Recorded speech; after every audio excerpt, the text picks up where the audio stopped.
It is another beautiful Sunday here, 26th of July. Thank you so much for everyone that's joining me here today on a Sunday. For everyone out there in the TikTok universe, welcome again. We're back at it. I can't believe that we are here. Chapter D, dating versus divorce.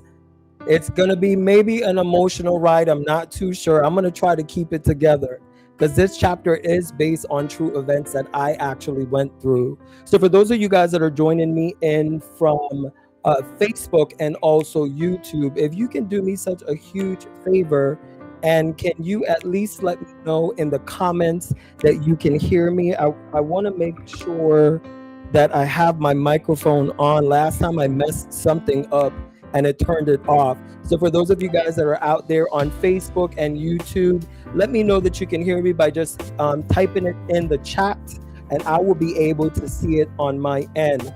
For those of you guys that are in TikTok, welcome in. Felix, my brother out there in Houston, Texas, I see you. You just joined on there on TikTok, so thank you so much.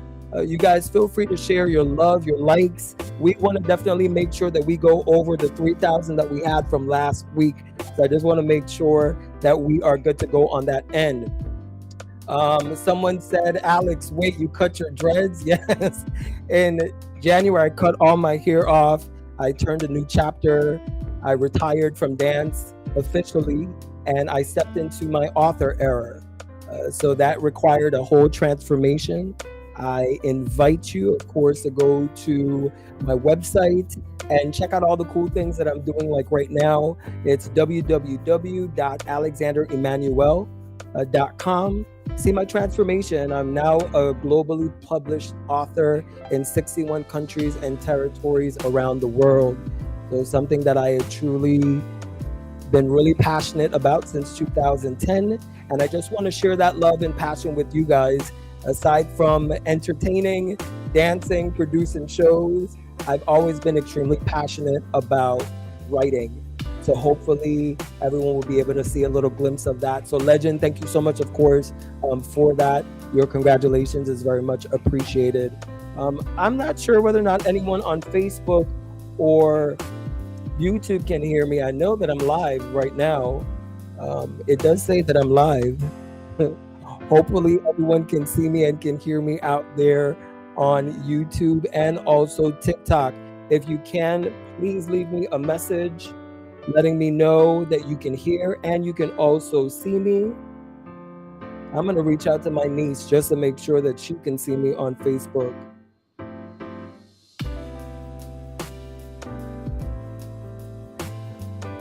And to make sure that I sound loud and clear.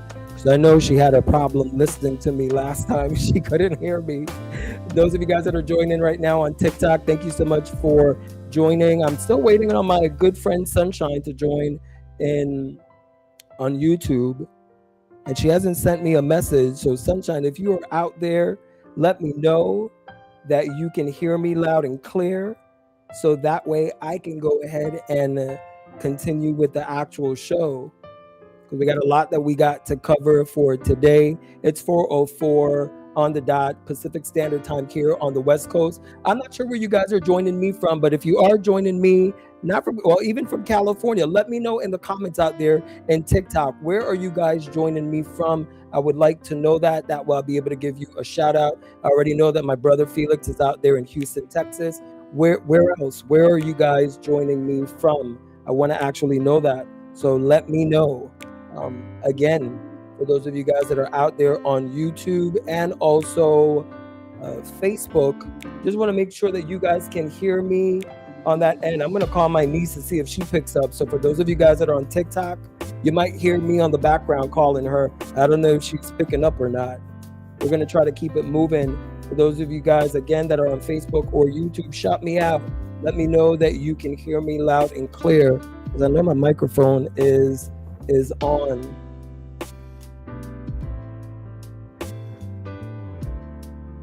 Q, if you can hear me, shout out. See if you can reach out there to Jadisha and see whether or not she can hear me, or anyone else that's on Facebook. Let me know that you guys can hear me loud and clear, because I can't see it from my end. I'm actually trying to log in myself, but I can't see it from my perspective. So I'm not sure if anyone else can hear me loud and clear.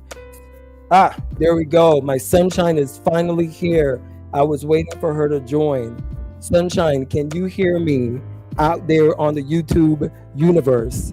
Because we tested this earlier, and I want to make sure that everything is good to go on my end before I continue with the show. So you let me know. Can you hear me out there?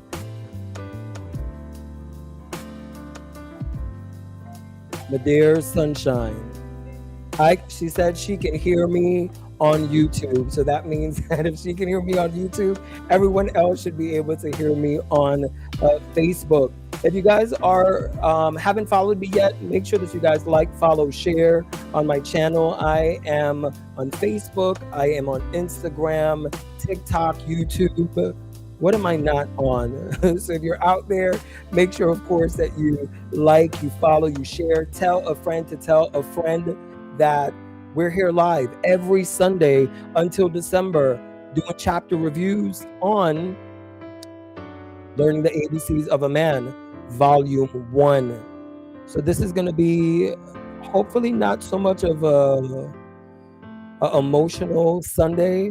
I try to prepare myself for reading this chapter, because this is definitely personal to me. This is something that I actually went through. This is true events. I went through this particular situation. So if you do see me crying on camera, I'm human, okay? All right, as far as just some rules and regulations, you guys already know. Podcast community guidelines. This podcast is intended for anyone that's 18 years or older. So if you're not of that age, this is a good time for you to log off or switch to a different viewing station or channel. Always be respectful of others. We always want to make sure that we are keeping it engaging. And listen, this is a safe space. If there's a question that I pose, feel free to go ahead and add your comments so we would be able to see and interact. Again, this is a safe space, and we're just building community one chapter at a time. Dating versus divorce. Again, we're streaming live on Facebook, on TikTok, and also on YouTube Live. That's today's podcast review. So I want to go ahead and start it off with asking a live question for everyone. And feel free to go ahead and write those comments in the chat, whether on YouTube, Facebook, or even TikTok. Let me know. I want to start it off with this question. When do you know that it's time to let it go? If you're in a relationship, you're in a marriage, when do you actually know that it's time to let it go? Write it in the chat. I actually want to hear from your perspective, because I do a lot of talking. I'm going to do less talking except when I'm reading. So I want to hear from you guys. When do you know that it's time to let it go? When you were in a relationship, I'm quite sure that you were in one, or even a marriage like myself. What was your breaking point? When did you know that you had enough and it was time for you to move on without that person? So write it in the chat. I want to know. I want to read your comments out there on Facebook, on YouTube, or even on TikTok.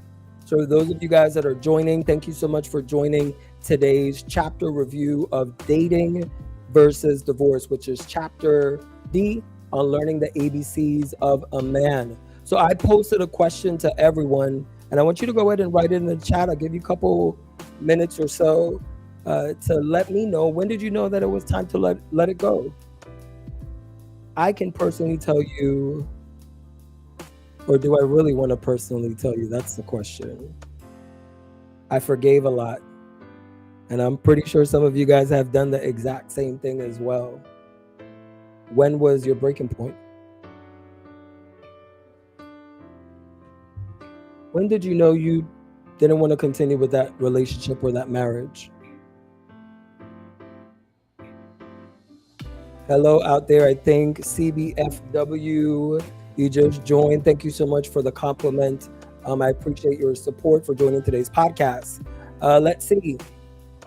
I pose a question, trying to wait and see whether or not somebody's going to answer this live question. When did you know that it was time to let it go? In your own words, when you were in a relationship, whether that was a regular relationship or even a marriage.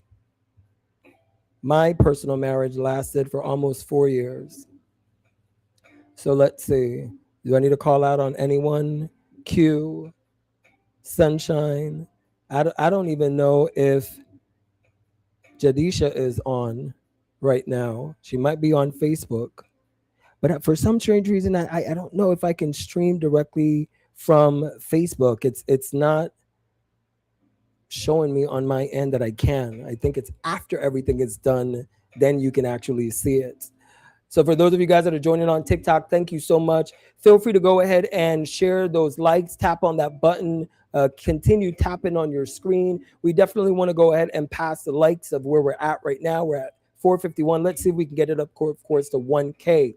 Now, let's see. I got a response. Right now, I'm going to read it for the group.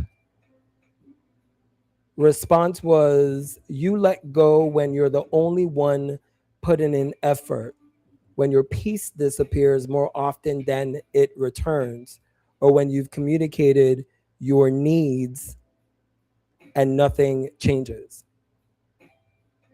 Letting go isn't always about giving up. It can be about choosing your own well-being. It's hard, but sometimes holding on hurts more than moving forward. This is why I call her my sunshine, because she is always a breath of light, a breath of fresh air. That was amazing response to that. Sometimes, of course, it hurts staying than actually moving forward. Felix, I see your response. You said, when I keep blaming myself for something that I couldn't fix anymore. I was trying to see exactly where that the camera was in my way. When you keep blaming yourself for something that you can't fix anymore, that's that's your breaking point. I think it was the same for me. I just kept trying and forgiving, even after the emotional, psychological, physical abuse that I endured. I kept giving chances. And I got to the point where I decided, just like Sunshine said, sometimes it hurts more staying in the relationship or the marriage rather than just moving forward and starting over. And that is something that I can honestly say was probably one of the best decisions that I made personally. And I'm quite sure that you have made the decision for yourself out there if you have walked away from a relationship or even a marriage. Your peace is the most important thing that you should always be protecting. So always remember that. I always say that dating is very much like when you purchase a brand new phone. You don't know the features, you may not know the specifications of that specific device before you say, hey, I want to purchase it. Hey, I want to get this phone. It's always good to do your research. Take your time, analyze, get to know the device like it would be that person before rushing into the purchase of something that you may regret in the long term. Because, like I've said before, the only refund that you're going to get is going to be in a printed breakup policy or a divorce policy. So rather than going through that, don't rush. Take your time, get to know, and make sure that you make the right decision before saying, I do. So it's about that time to start getting into chapter D, dating versus divorce.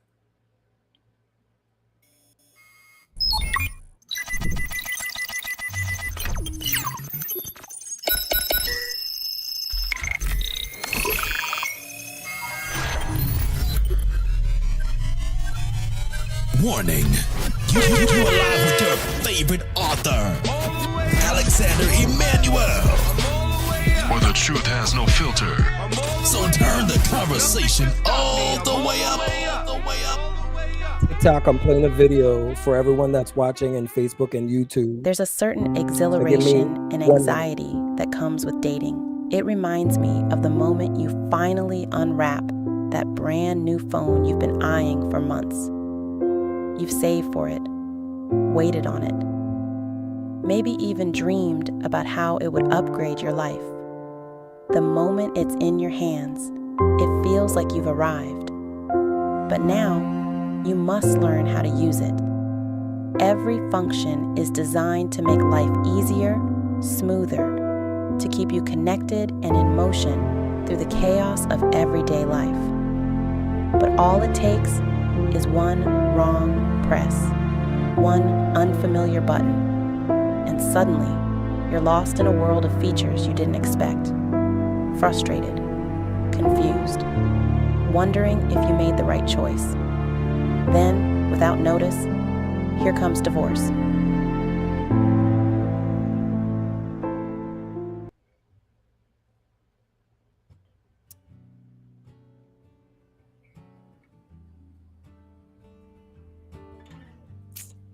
Let's get to it. Chapter D, dating versus divorce. So dating shows you the surface. Divorce reveals what you miss. Take time to truly know someone before jumping the broom, or you might end up regretting the forever you rushed into. There's a certain exhilaration and anxiety that comes with dating. It reminds me of the moment you finally unwrap that brand new phone you've been eyeing for months. You've saved for it, waited on it, maybe even dreamt about how it would upgrade your life. The moment it's in your hands, it feels like you've arrived. But now you must learn how to use it. Every function is designed to make your life easier, smoother, to keep you connected and in motion through the chaos of everyday life. But all it takes is one wrong press, one unfamiliar button, and suddenly you're lost in a world of features you didn't expect. Frustrated, confused, wondering if you've made the right choice. Dating can be just like that. One minute you're swept away by all the things you love, the voice, the laugh, the way they make you feel. You fall head over heels for the features. Even the flaws seem unique. Part of the package you never knew you needed. You start customizing your life around them. You forget the learning curve. You tell yourself, this is it. This is the one. And just like that, the brand new phone, I think I got lost. And just like that, the brand new phone, when someone suggests an alternative, you don't want it. You're not even open to the possibility. You've already committed, already imagined forever, already started planning the proposal. Because when you believe you found the one who speaks your language, syncs with your soul, and fits into your life just right, every other option feels like a downgrade. The first time I saw his face, it wasn't just attraction. It was a collision of desire and deja vu. There was something about his features, his presence, that took me right back to the sex appeal his father embodied so effortlessly. It was overwhelming. It was magnetic. That physique, that smile, that undeniable pull. The way his thighs filled out his jeans alone had me intrigued, had me imagining things I hadn't even experienced yet. I was fixated on the possibilities, on what it would feel like to explore those uncharted waters, to drift into currents I knew might one day drown me in sweat and lust and all the heat we'd create. I hadn't even heard his voice yet, but that fantasy, it had already begun. His brother was the one that introduced me to him casually, dropping his name in a conversation like it wasn't a loaded weapon. Like this younger version of his father wasn't capable of stirring up the wild instincts I usually keep locked away. But call me a lioness, a panther, a full-grown wildcat in heat.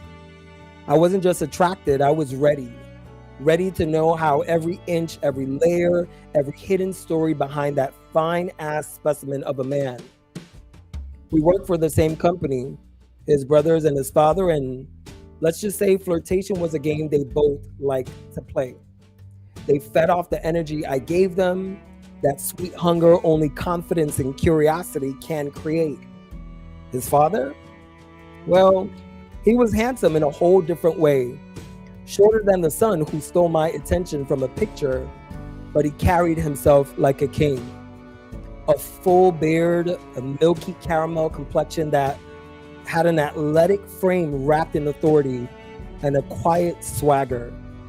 And that walk had a certain power that aroused my attention without a single word spoken. He was sexy to say the least, a Colombian blend as rich and addictive as the coffee that bears the name. His presence alone was an aroma of testosterone that reeled me in, baited and caught by a line of sensuality I never saw coming. It was the same flirtatious, erotic sensuality, the kind that ran clearly in the bloodline, passed down like a secret recipe from father to son. He carried it effortlessly, like it lived in his DNA. Days passed fantasizing about him until finally I worked up the courage to message him boldly, letting him know how much he resembled his father to the very fiber of his being. And it didn't take long for the spark to catch fire. What started as innocent messages quickly evolved into video calls that felt like cinematic moments, like the beginning of a love story destined to unfold. The way he locked eyes through that screen, it was magnetic. His face would run a flush, deep, sweet red every time I leaned in with just the right amount of seduction. I studied him, learned him, mastered how to make him blush like a ripe tomato on a summer vine. And that blush, that's what I fell in love with first. It was a bashful innocence that made his smile erupt with his attractive Latino features. He was passion personified, an old soul wrapped in young flesh. The decade between us melted away in those moments. It didn't matter because it felt like we had already met in another life maybe. And this was the reunion after the battery ran out in the last one. Every second of every day, we were uncovering new parts of each other, discovering the emotions, desires, and curiosities that made us feel whole. But there was one twist.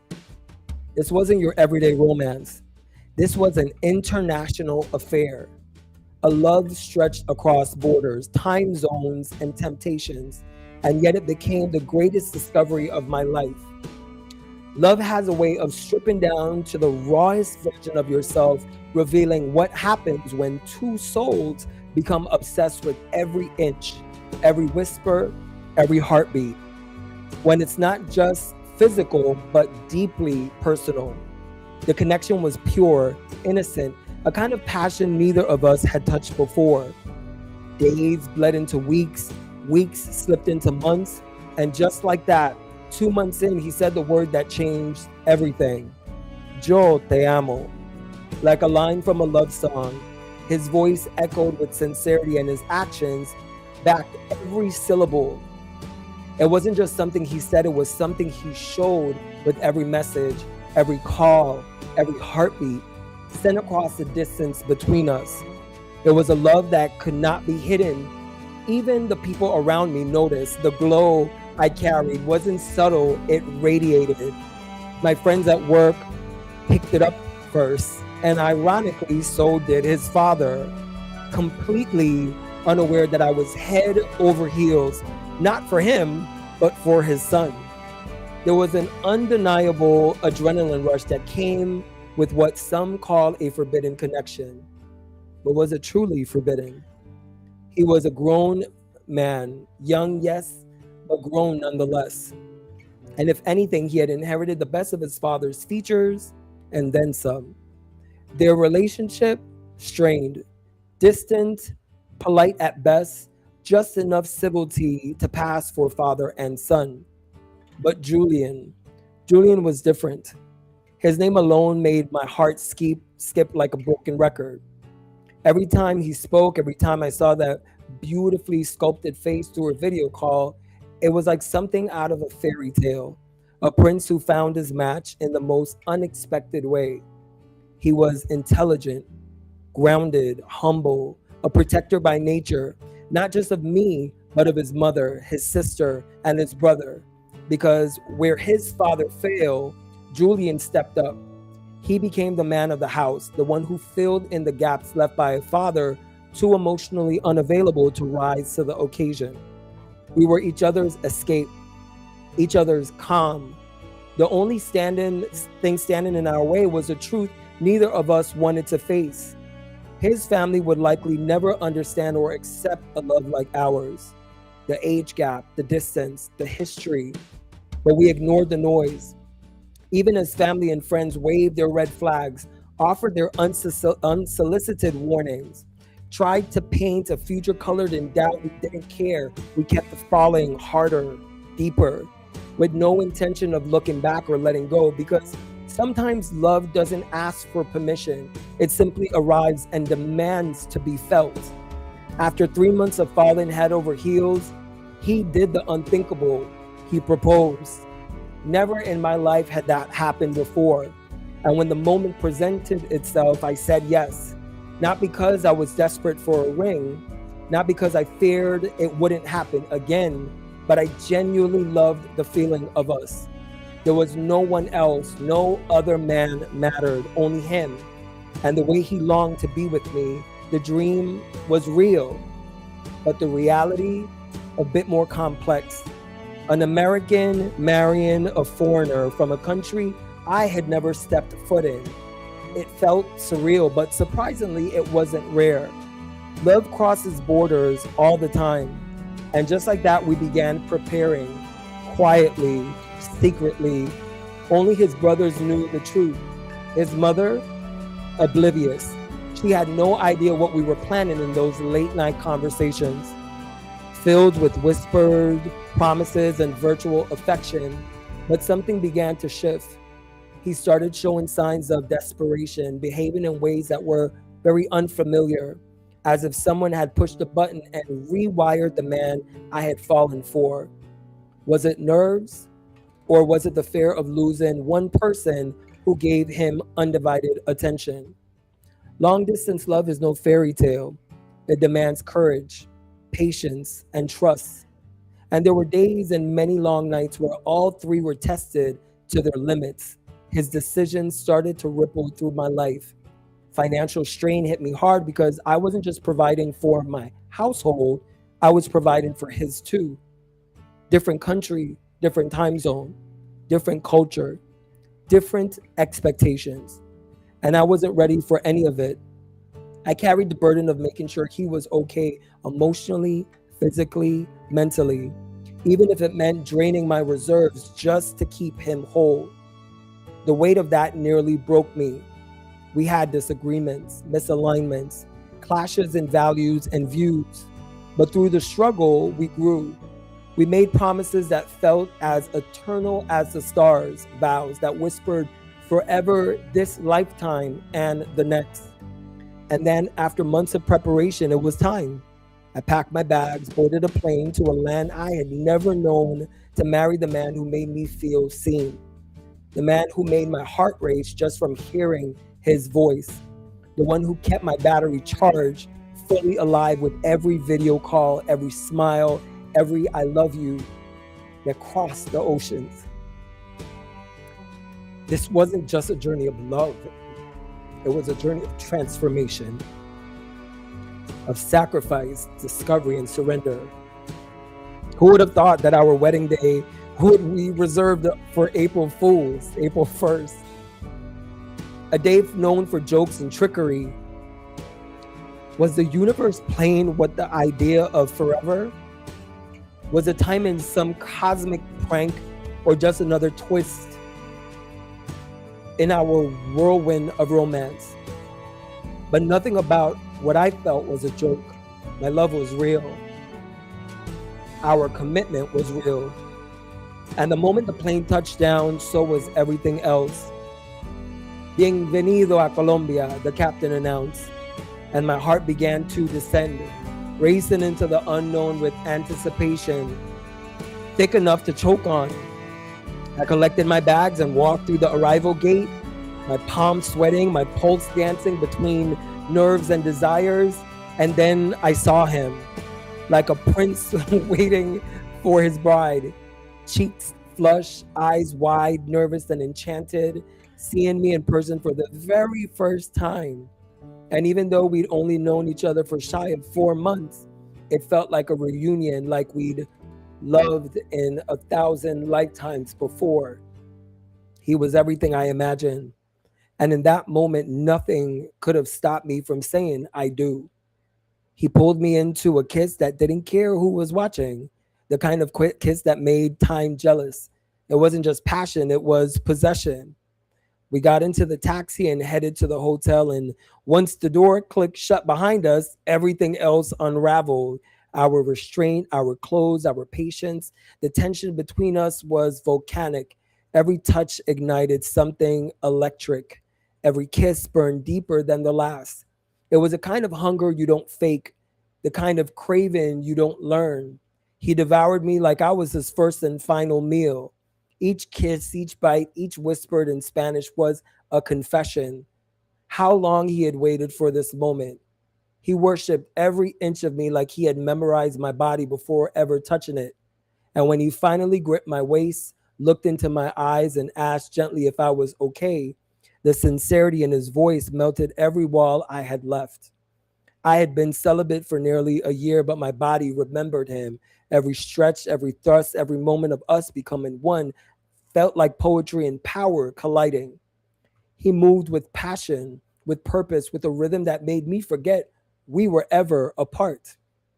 And when his body reached its peak, the intensity in his voice, the growls, the Spanish declaration sent me over the edge with him. It was more than sex, it was a release. It was a reunion. It was the seal of something sacred and wild and utterly ours. He held me close, kissed me slowly, and whispered into my neck with the kind of breath that says, you belong to me. And in that moment, tangled in sheets and love and in him, I belonged nowhere else. I do.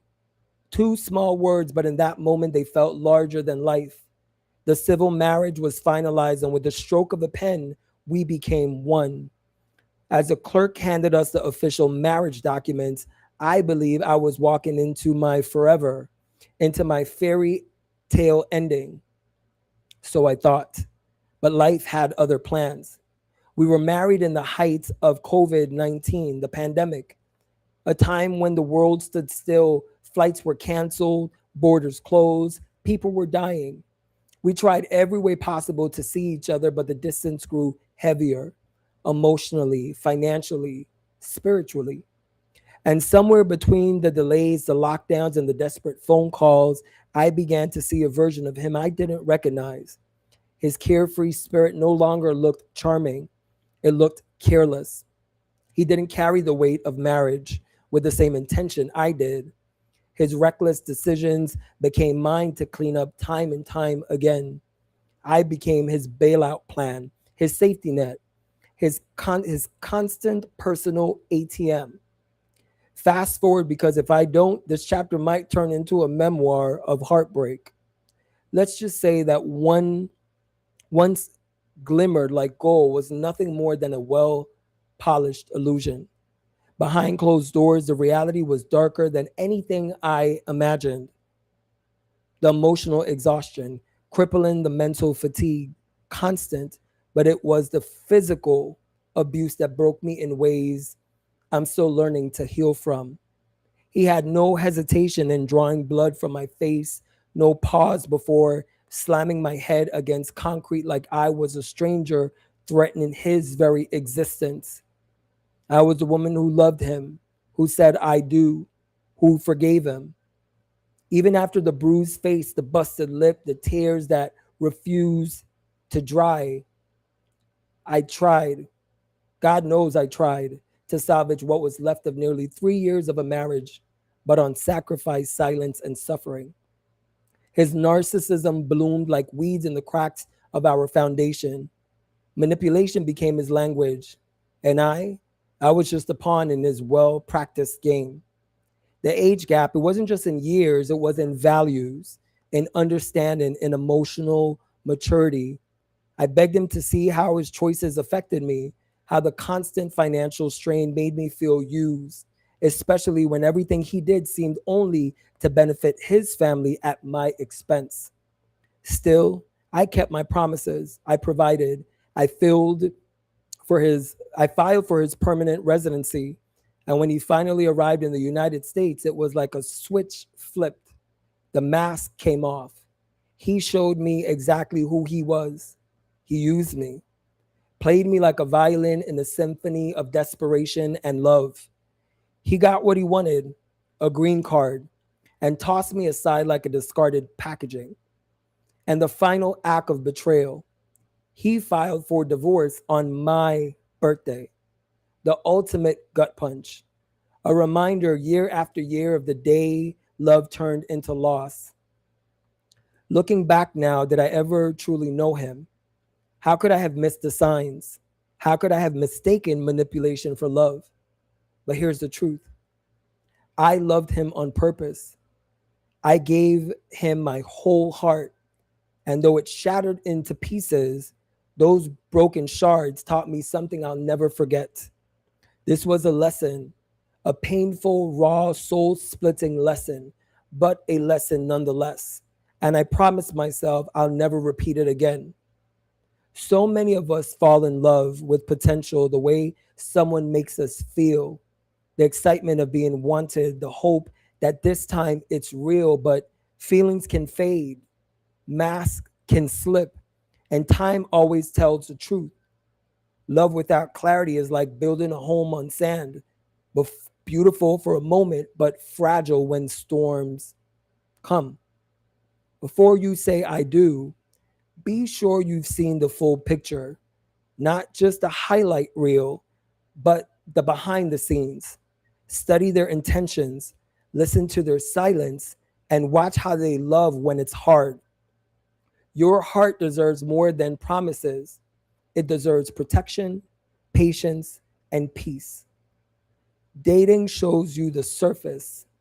Divorce reveals what you miss. Take the time to truly know someone before jumping the broom, or you might end up regretting the forever that you rushed into. That was Dating versus Divorce. And I tried to compose myself to be emotional, because I felt at one point that I actually was going to start crying, because it brought me back. But the person who I am today is not who I was back then. Yes, things are going to remind me, it's going to remind you that pain is pain. We're all human. We're always going to feel something that reminded us of what the potential could have been. But the reality is, what's for you is for you. And there's no fighting that. I had to learn that the hard way. I had to be able to forgive myself for beating myself up in order for me to move on. And that was something that I struggled with, but I overcame it. I have been divorced since March of 2023. I packed up my bags from Houston, Texas, and started a brand new life in Los Angeles, California. And it's been one of the most amazing decisions that I have made personally. And so I want to remind you guys that you have the opportunity as well to make a difference in your life.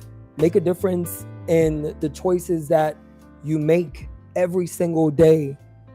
Don't beat yourself up. God's got you. Spend the time rebuilding yourself. And in those silent moments when you walk through the wilderness by yourself, it is an opportunity for you to reset, because God's giving you another opportunity. He is teaching you. This is a lesson that turns into a testimony. It's going to put you through tests. It's up to you to pass them each and every time, because there is going to be a time when it's going to be presented again. You have to be strong enough to not go back in the past, but continue moving towards a brighter future. For those of you guys that know, if you know, you know, every chapter, of course, I create merchandise. Feel free to log on the website. This is live. This is the merchandise for Dating versus Divorce. You guys are more than welcome to support, purchase something that may have resonated with you. Of course, all the support that you constantly give me is 100% appreciated, more than you could ever imagine. So thank you. Thank you for allowing me to be vulnerable in a space that I typically am not so open to share with everyone. So whether you agreed with every word or even disagreed with every sentence, thank you for staying into the conversation. Conversations don't change because we agree. They change because everyone was willing to listen. Next Sunday, we're going to talk about Chapter E. Total change. Chapter E is called Erotic Days. If you have not purchased my book right now, it is available on Amazon for those of you guys that are on TikTok, Facebook, and YouTube. Hardcover, paperback, and the e-Kindle version is available on Amazon. Go get it so then that way we can continue following along. Chapter E is called Erotic Days, and I am not going to get into it. You're just going to have to see for yourself. Of course, like always, I love you. I will see you here next week, Sunday. I love you. God bless.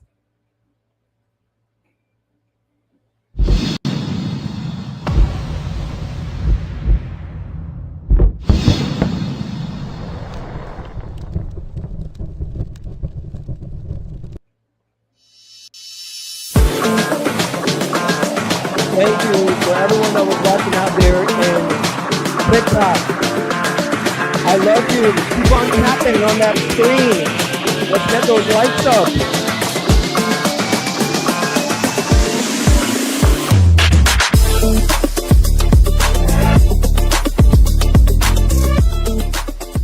I was dropping down my mic for those of you guys that are so